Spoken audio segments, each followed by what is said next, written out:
Hey YouTube, Mark Kaufman here, and today I am going to be talking about the Kershaw Scallion.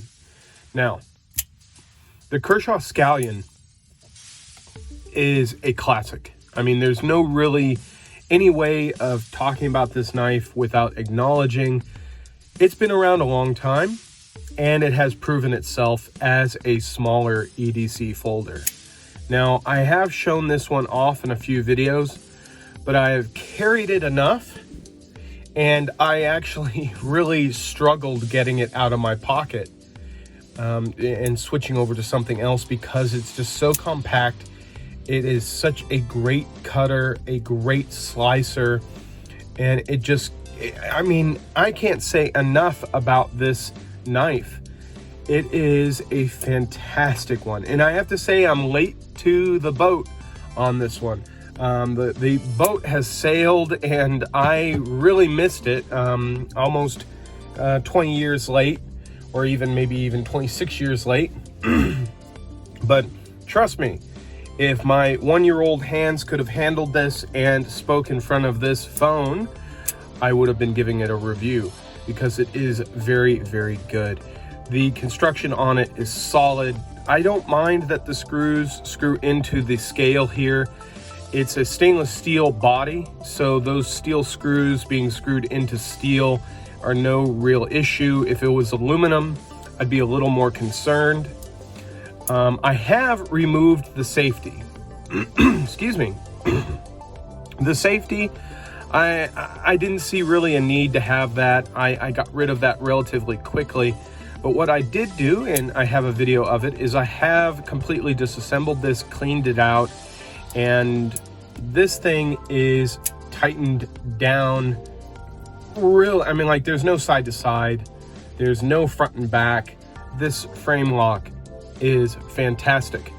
Now, the thing is after I actually disassembled it and oiled it and reassembled it, that frame lock actually got better. It's almost 85%, which I don't mind a late lockup. I think it's just going to be a little more secure. But this thing, I mean, it's in the hand, I can almost get 4 fingers on it. And I do wear a medium to a large size glove, so you can do a lot of work with this small blade, but you can also do a lot of precision cuts, draw cuts. Even in a reversed pulling grip, it's very comfortable, which I've used this a lot for weeding. And with that recurve, it catches everything and keeps it in place. It's really wonderful. Now, yes, this is a smaller knife. I'm going to compare it to another Kershaw that I've been carrying quite a bit, and that is the Kershaw Blur. And we can see, yeah, it is definitely a smaller knife, but by no means is it going to be a tiny knife. I think this is a small knife, but it's definitely not a mini. There are smaller, and even I think it's called the Chive, is smaller than this, which I've yet to get. I don't know if I want to go any smaller than this. I had a Kershaw Shard, I think it was called a Shard, and it was a design by Hinderer, which was smaller than this. I loved that knife. I really thought that was a great knife, especially coming out of China. This one is made in the USA, hence the flag. But the Shard was a great knife, but it was just a little too small. I needed another 1/2 inch on that blade. Excuse me. Now, this knife here, what I really like about it is when you're closing it, this right here, your thumb gets locked in there. It's really hard to close this on you until you actually get your thumb out of the way. And with that SpeedSafe, it's not going to close on you at all unless you actually want it to close, which I think that is really nice. I know that people do not like assisted, or they may not like SpeedSafe, but SpeedSafe has how can I say it? There is a reason why they call it SpeedSafe.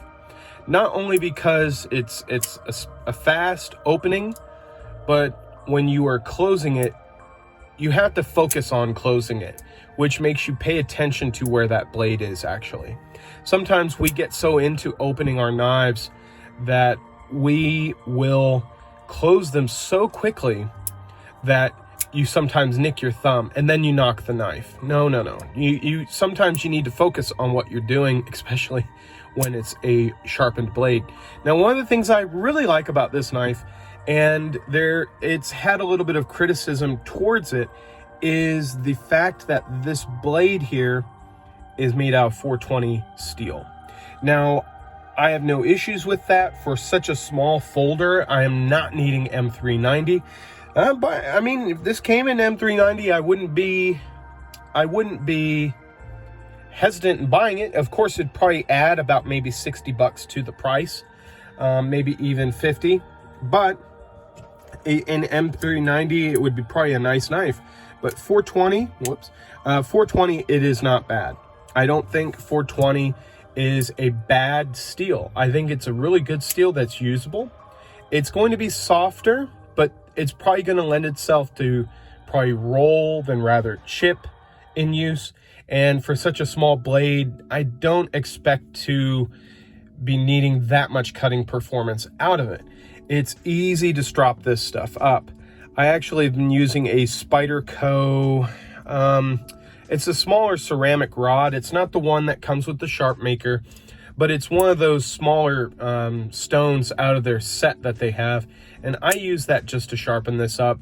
I've been doing that probably every 2 weeks on this, and it's usually only 1, 2, 3 pass, 1, 2, 3 pass, and we're good to go.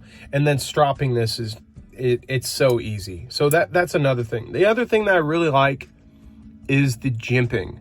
The jimping on this knife is so effective. I can light switch it, or I can push button this, and it does a great job opening.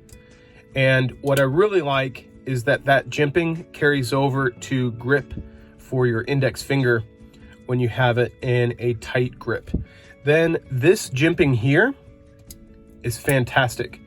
If you see how it rolls around to the top, you think that's not going to really do anything, but when it's actually over here, your thumb is going to fall into that crevice, and that gives you a fantastic grip in hand.